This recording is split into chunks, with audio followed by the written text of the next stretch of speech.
The moment I walked into that ballroom, I heard her say it.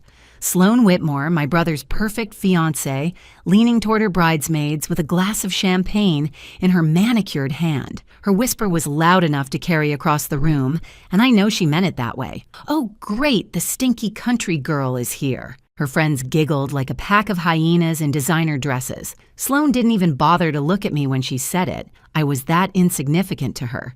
Just some embarrassment that crawled out of a small town to ruin the aesthetic of her perfect engagement party. What Sloan didn't know, what nobody in that room knew, was that I signed the deed to this hotel 3 years ago, the Monarch Hotel. Every chandelier above her head, every piece of silverware she was eating with, every square inch of Italian marble beneath her overpriced heels belonged to me. And by the end of tonight, that whisper was going to cost her everything she ever wanted. My name is Bethany Burns. I'm 31 years old and I grew up in Millbrook, Pennsylvania, a town so small that the only traffic jam we ever had was when old Mr. Henderson's cows escaped and blocked Main Street for 3 hours. I left home when I was 18 and I never really looked back, not because I hated where I came from, but because my family made it crystal clear there wasn't room for me there. See, I have an older brother, Garrett, the golden child, the son who could do no wrong.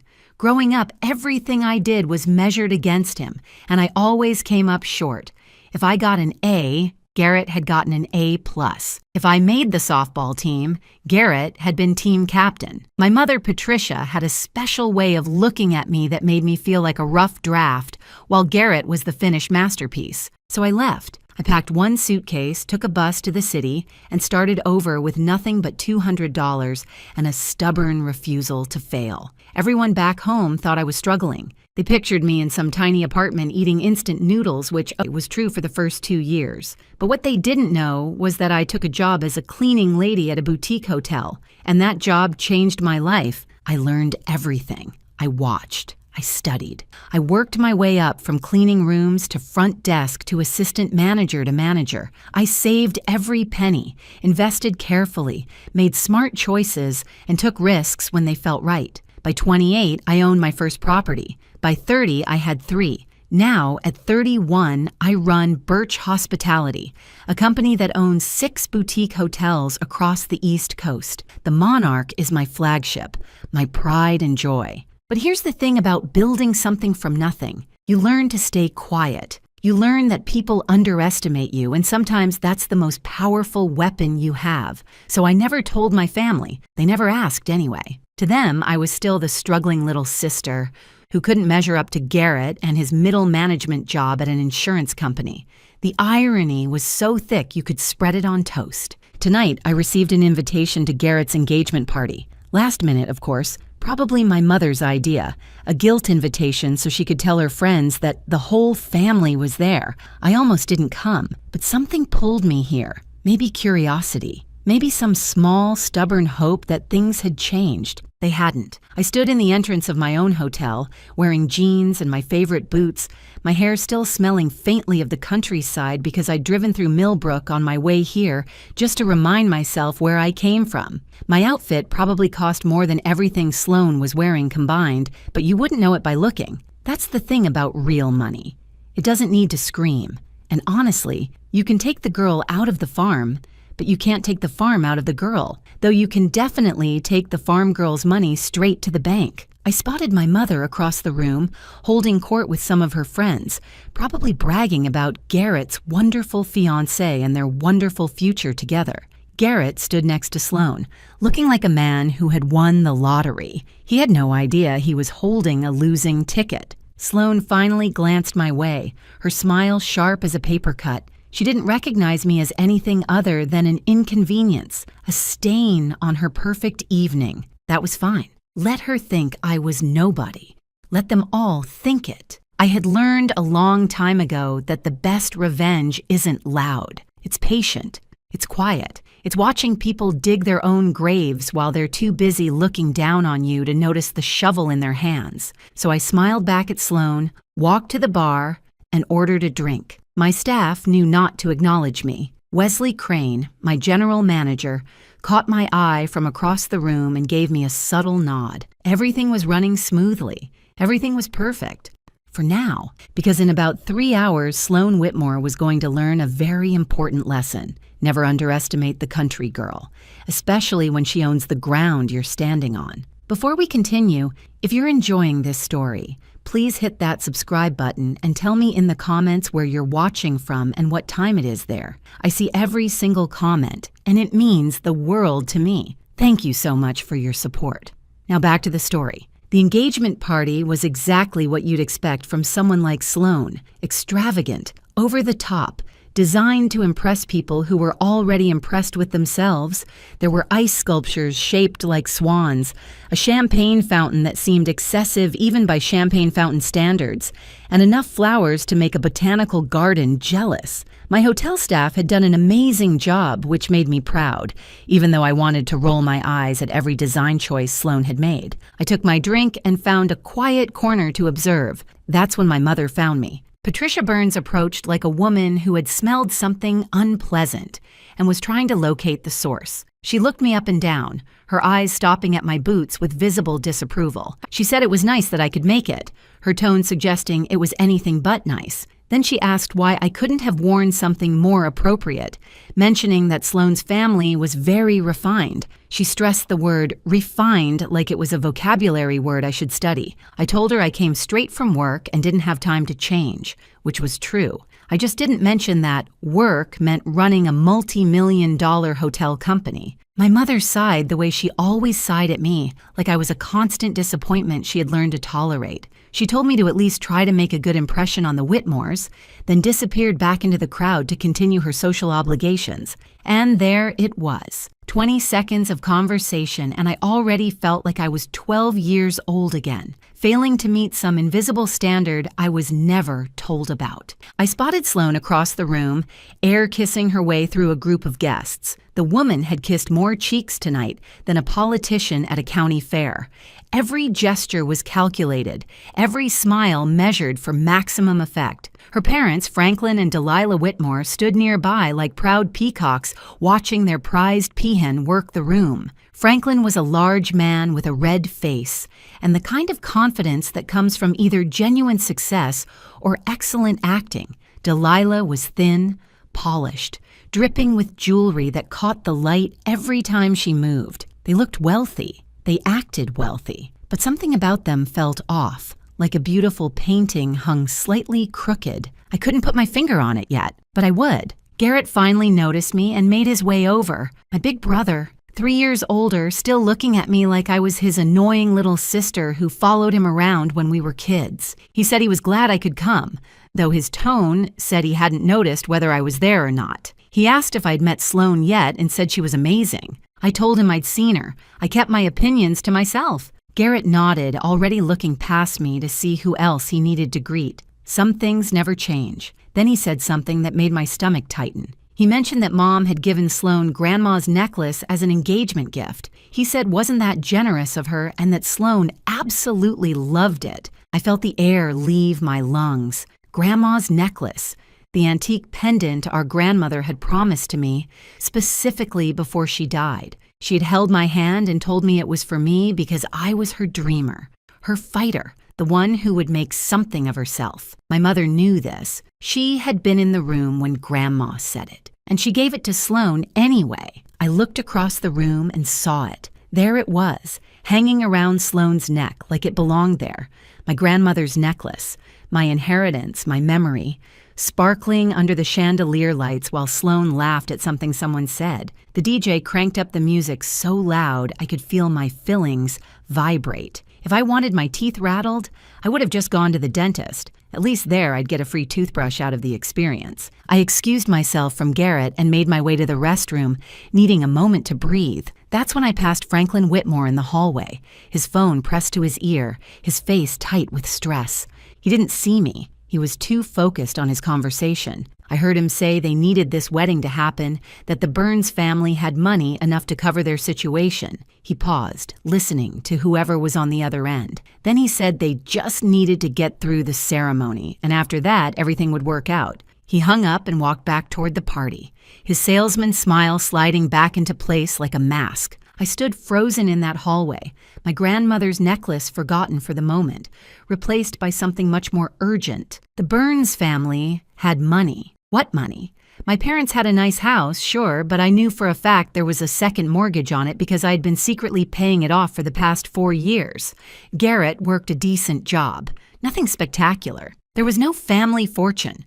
So why did Franklin Whitmore think there was? And more importantly, what exactly was their situation that needed covering? I spent the next hour watching the Whitmores like a hawk watches a field mouse. Every smile, every handshake, every perfectly timed laugh. Now that I knew something was wrong, I could see the cracks in their performance. Franklin kept checking his phone, his jaw tightening every time he read a message. Delilah's jewelry was impressive, but I noticed she kept touching it nervously, like she was afraid it might disappear. And Sloan, beautiful, perfect Sloan, had a hunger in her eyes that had nothing to do with love and everything to do with desperation. I started piecing things together. The Whitmores thought my family had money, but why? Then it hit me. For the past 4 years, I had been sending money to my parents anonymously through my company, Birch Hospitality. Every month, a payment would arrive to cover the mortgage, the utility bills, the medical expenses when my father had his knee surgery. I never put my name on it. I didn't want their gratitude or their questions. I just wanted to help from a distance. But my parents didn't know it was me. And apparently, my mother had decided it must be Garrett. Of course she did. In her mind, her golden child was secretly taking care of them, being the responsible, successful son she always knew he was. I could practically hear her bragging to her friends about how generous Garrett was, how he always looked after his family, the money I sent, the sacrifices I made, and Garrett got the credit. The irony was so thick it could have walked into the party and ordered its own drink. So the Whitmores did their research. They saw a nice house with no visible mortgage payments. They heard Patricia bragging about her son's investments. They saw a family that appeared to have hidden wealth. And they targeted Garrett like sharks smelling blood in the water. But here's the problem with their plan. The money wasn't Garrett's. There was no family fortune. The Whitmores were chasing a mirage. And when they found out the truth, my family would be left with nothing but the fallout. Unless someone stopped it. I found Wesley Crane near the service entrance, clipboard in hand, overseeing the catering staff. He looked up when I approached, his professional mask slipping into genuine warmth when he saw it was me. He quietly asked if everything was all right, calling me Ms. Burns before I shot him a look. He corrected himself and just called me Bethany. I told him I needed a favor. I needed background information on the Whitmore family. Anything he could find. Business records, news articles, whatever was out there. Wesley didn't ask why. That's what I appreciated about him. He simply nodded and said he'd see what he could dig up. He disappeared with his phone already in hand. I went back to the party, trying to act normal, which was getting harder by the minute. That's when Sloan found me. She appeared beside me like a designer-dressed ghost, her smile so sweet it could give you cavities. She suggested we should chat, just the two of us to get to know each other. She put her hand on my arm like we were old friends. I let her guide me toward a quiet corner near the restrooms. The moment we were out of earshot of the other guests, her smile vanished like it had never existed. She told me she knew about me. She said she knew I sent money home every month, playing the good daughter from a distance. But here's what confused her, she said. Why would someone who could barely afford their own apartment send money to family that didn't even like them? I felt my jaw tighten but kept my expression neutral. She continued. Unless, she said, I was trying to buy their love, trying to prove I was worth something. Pathetic, really, she told me. She leaned closer and said I should know that Garrett told her everything, how I was always jealous of him, how I couldn't handle not being the favorite, how the family only tolerated me out of pity. She smiled again, but this time it was sharp and cruel. She said she was going to marry Garrett, become part of this family, and honestly, she thought it would be better for everyone if I just stayed away. She said nobody would miss me. She called me dead weight, then patted my arm like she was comforting a child and walked away. I stood there for a moment, processing what had just happened. Sloan thought I was broke. She thought the money came from Garrett.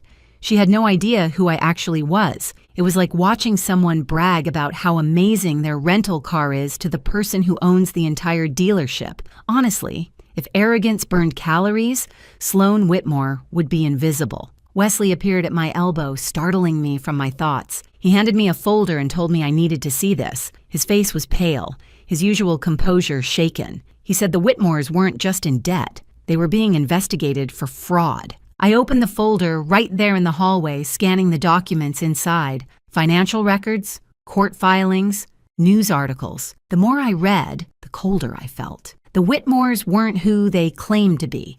Their real estate empire was a house of cards built on lies and other people's money.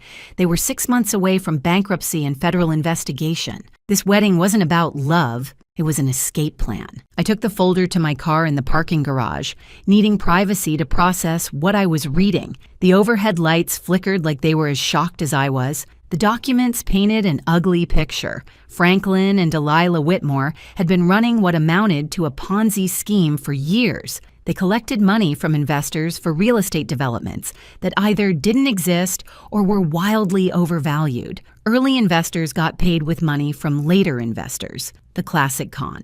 But the house of cards was finally collapsing. Investors were asking questions.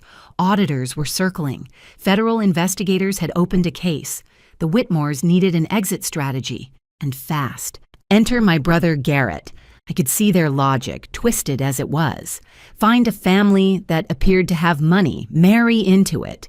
Use the connection to shore up their crumbling reputation, or at minimum, have somewhere to hide when everything fell apart. They probably planned to drain whatever assets my family had before disappearing to start the con somewhere else. What they didn't realize was that my family had nothing. The house was mortgaged.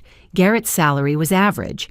The only money flowing into the Burns household came from me, and I could stop that with a single phone call. The Whitmores were about to discover they had targeted the wrong family, and when they did, they would abandon Garrett faster than a sinking ship, leaving my brother heartbroken and my parents humiliated. Part of me wanted to let it happen, let them all suffer the consequences of their choices. My mother, who gave away my inheritance without a second thought. My brother, who never once stood up for me. Let them feel what it's like to be discarded, overlooked, cast aside. But I couldn't do it. As much as they had hurt me, they were still my family. Garrett was still the boy who taught me to ride a bike, even if he had forgotten that somewhere along the way. My mother was still the woman who stayed up all night when I had chicken pox, even if she later decided I wasn't worth remembering. Family is complicated. You can love people and be furious with them at the same time.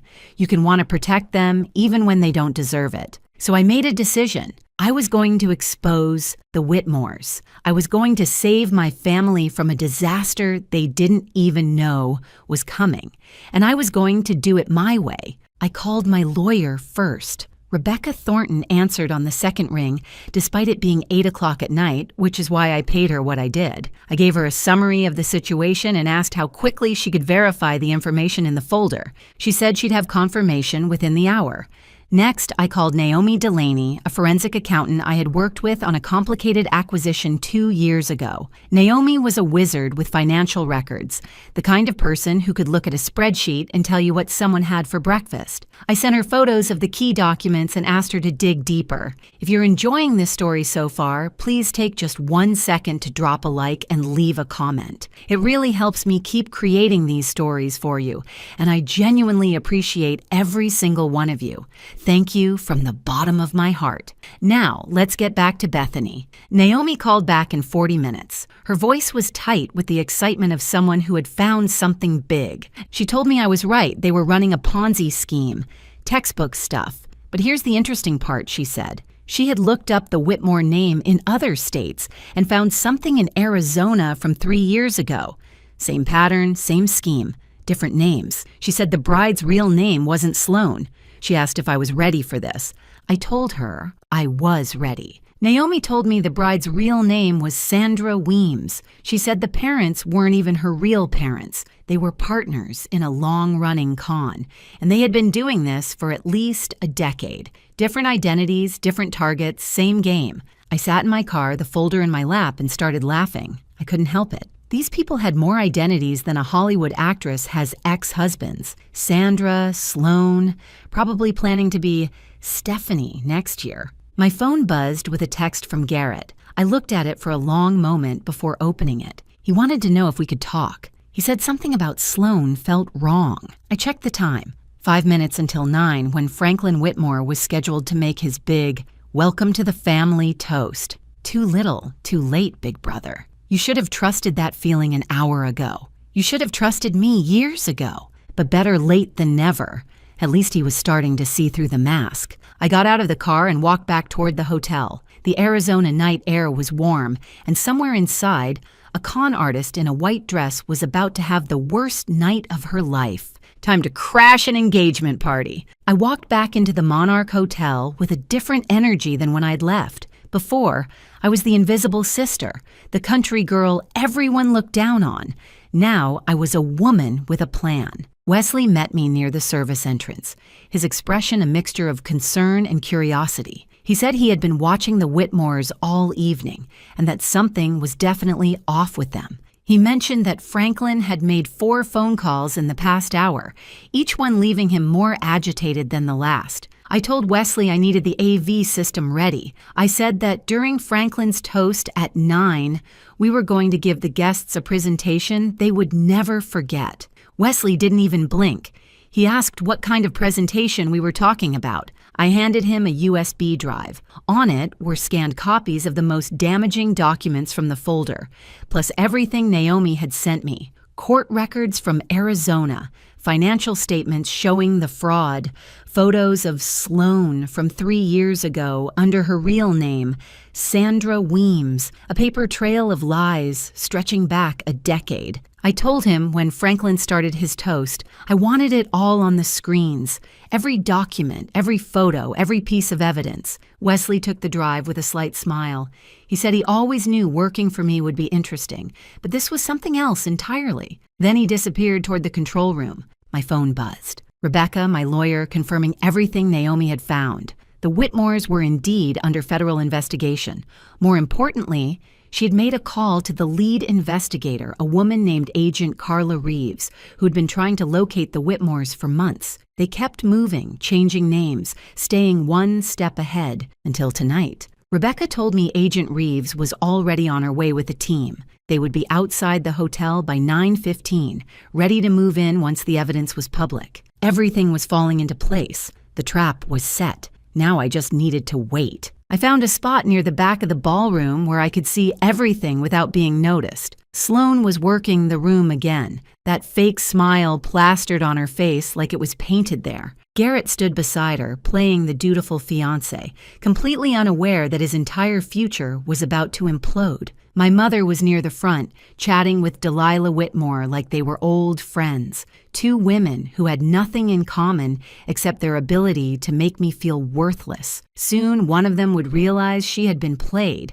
The other would realize she had pushed away the wrong daughter. I checked my watch. 8:52. My phone buzzed again. This time it was a text from Garrett. He asked where I was and said he really needed to talk. He said something about the Whitmores was bothering him, the way Franklin kept disappearing, the way Sloan deflected every question about her past. He said maybe he was being paranoid. I stared at the message for a long moment. Part of me wanted to respond, to tell him to trust his instincts, to warn him about what was coming. But what would that accomplish? He had 34 years to trust me, to include me, to treat me like family. He chose not to. Besides, if I warned him now, he might warn Sloan, and I couldn't risk that. I typed back a simple response. I told him we would talk after the toast and to just wait. 8:56. Franklin Whitmore was straightening his tie near the small stage where the DJ had set up.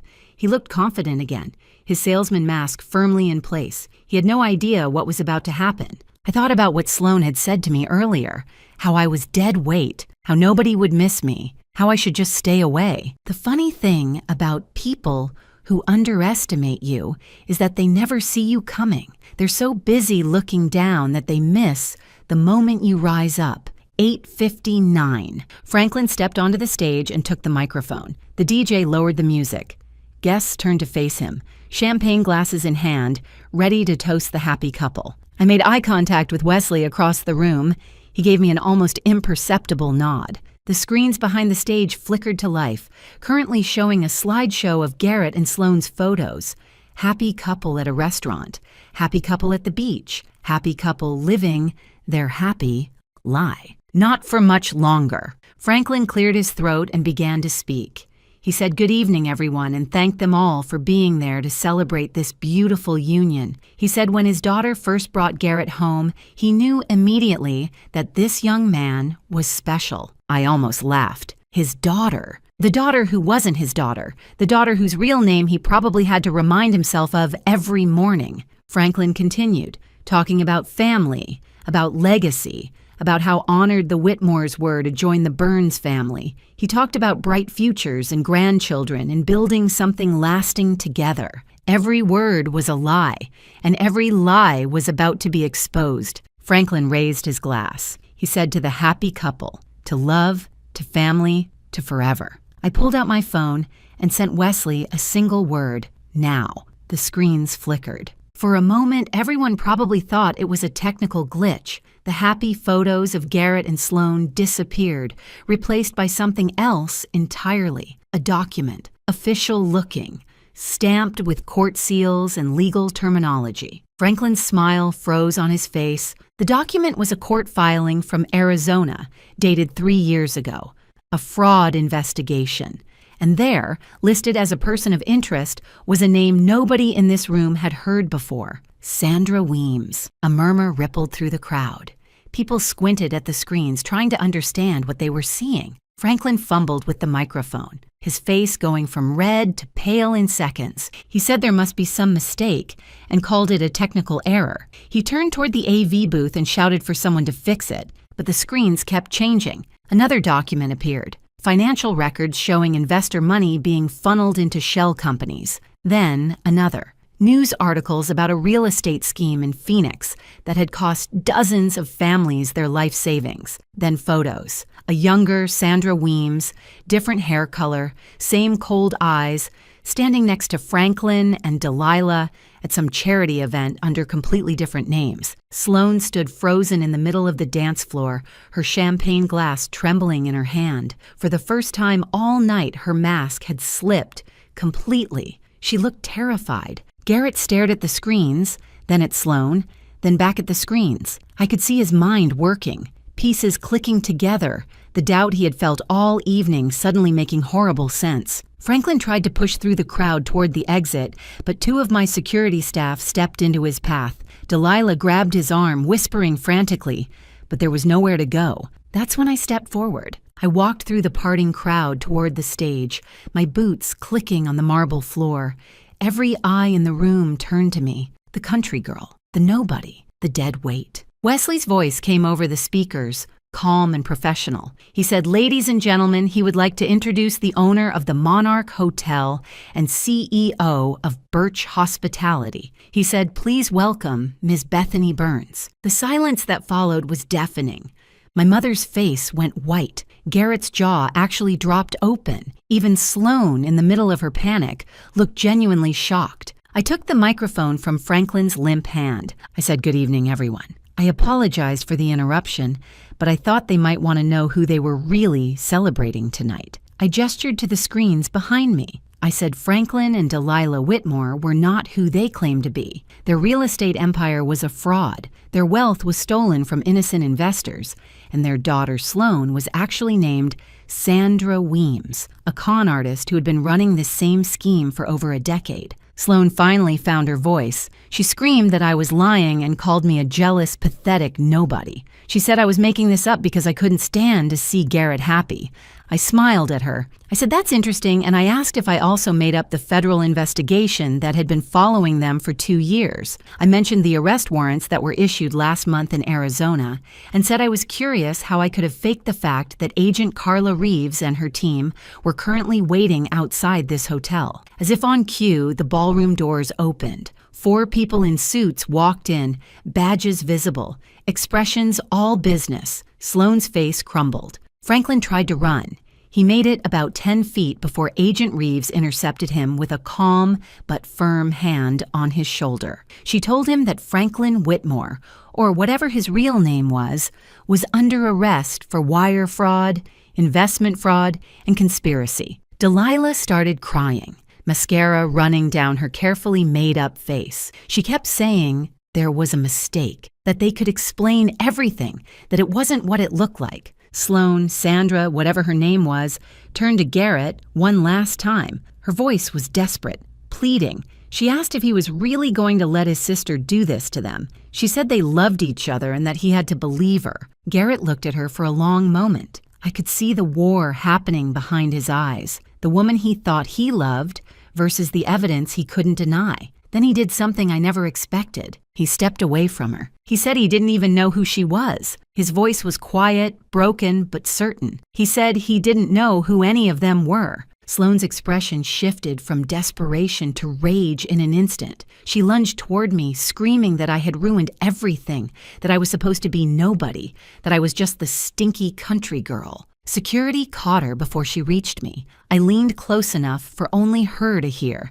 I said this stinky country girl owned the room she was standing in, paid the salary of everyone who was about to escort her out, and would sleep very well tonight knowing exactly who she was. They led her away still screaming, her designer dress wrinkled, her perfect hair destroyed, her entire carefully constructed life falling apart with every step. I turned back to the stunned crowd, most of whom were still trying to process what had just happened. I said, well, the catering was already paid for, and it seemed like a shame to waste good food. I told them the bar would stay open for anyone who wanted to stick around. Nervous laughter rippled through the room. The DJ, bless his heart, started playing something upbeat.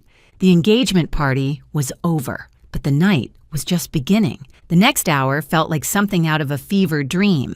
The Whitmores, all three of them, were escorted out in handcuffs while the remaining guests watched in stunned silence. Sloane, or Sandra, or whoever she would be in her next life, was still screaming threats as they put her in the back of an unmarked car. Something about lawyers, lawsuits, revenge.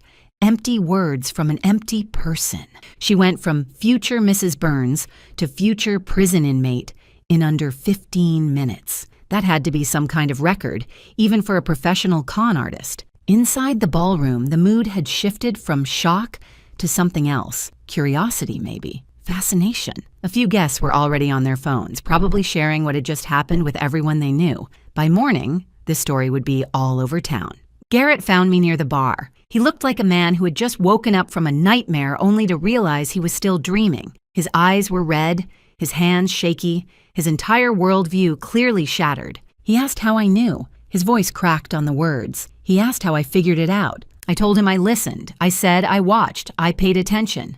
All the things I had been doing my entire life while everyone else ignored me. He was quiet for a moment. Then he said he was sorry. He said he knew that didn't cover it, that it didn't cover years of treating me like an afterthought, but he was sorry. I studied my brother's face, looking for the catch, the angle, but all I saw was genuine remorse, maybe for the first time ever. I told him sorry was a start. We stood there in silence, two siblings who had spent decades as strangers, finally seeing each other clearly. Then my mother appeared. Patricia Burns looked smaller somehow, like the events of the evening had physically shrunk her. She approached slowly, uncertainly, none of her usual confidence on display. She started to say she didn't know, but I cut her off. I pulled out my phone and showed her the screen. Bank records, transfer receipts, 4 years of payments to her mortgage company, her utility providers, her medical bills, all from Birch Hospitality, all from me.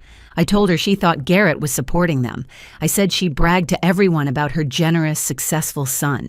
I let that hang in the air for a moment before I said it was me. It was always me. My mother stared at the phone, then at me, then back at the phone. Her mouth opened and closed several times, but no words came out. I said I didn't do it for thanks. I said I did it because they were my family, even when they made me feel like I wasn't theirs. But I thought she should know the truth about who was actually there for her. Patricia's eyes filled with tears, not the dramatic, performative tears I had seen her use at family events, real ones, the kind that came from somewhere deep. She whispered my name, Bethany, like she was saying it for the first time. Before I could respond, there was a commotion near the dance floor. I turned to see Sloane's grandmother's necklace, my grandmother's necklace, lying on the ground where Sloane had thrown it during her meltdown. Garrett walked over and picked it up carefully, like it might break. He looked at it for a long moment, then walked back to me. He said this was always supposed to be mine. His voice was thick with emotion. He said he didn't know Mom gave it away, and he was sorry. He placed the necklace in my hand. The weight of it felt right, like something that had been missing for years was finally back where it belonged. My mother watched the exchange with tears streaming down her face. She said she had been so wrong about everything. I didn't disagree with her, but I didn't pile on either. There would be time for difficult conversations later. Right now, I was just tired. A guest wandered over and asked if the party was still happening, looking confused but hopeful. I looked around the room. The ice sculptures were melting. The champagne fountain was still flowing. Half the guests had left, but the other half seemed determined to get their money's worth from the open bar. I shrugged and signaled the DJ to keep playing. Might as well. The night had already been weird enough. What was a little dancing going to hurt? 3 weeks later, I sat in my office at the Monarch Hotel, looking out at the city skyline. The morning sun was streaming through the windows, and for the first time in years, I felt at peace. The Whitmores were finished. Federal prosecutors had enough evidence to charge them with multiple counts of fraud, money laundering, and conspiracy. Sandra Weems, the woman who had called me a stinky country girl, was in custody, awaiting trial. Her bail had been set high enough that even her fake wealthy parents couldn't afford it. Turns out, when you spend decades stealing from people, you don't have many friends willing to help when things go wrong. The story made local news for about a week. Hotel mogul exposes con artists at family engagement party. One headline even called me the stinky country girl who owned the room. I had that one framed. It hangs in my office now, right where I can see it every morning. Garrett came to visit me at the hotel yesterday. It was the first time he had seen my office, my staff, the life I had built without anyone's help. He walked around touching things like he couldn't quite believe they were real. He said he had spent years thinking he knew who I was. He said he was wrong about everything. I told him we both had a lot of years to make up for. I said, maybe we should start now. We went to lunch, a real lunch, not a family obligation where we made small talk and avoided anything meaningful. We actually talked about our childhood, about our parents, about all the things we never said to each other. It wasn't perfect and it wasn't easy, but it was honest. That was more than we'd ever had before. My mother started therapy last week. She called to tell me, her voice small and uncertain, so different from the woman who used to make me feel like a constant disappointment. She said she wanted to understand why she had treated me the way she did. She said she wanted to be better. I told her I appreciated that. I said we could take things slow.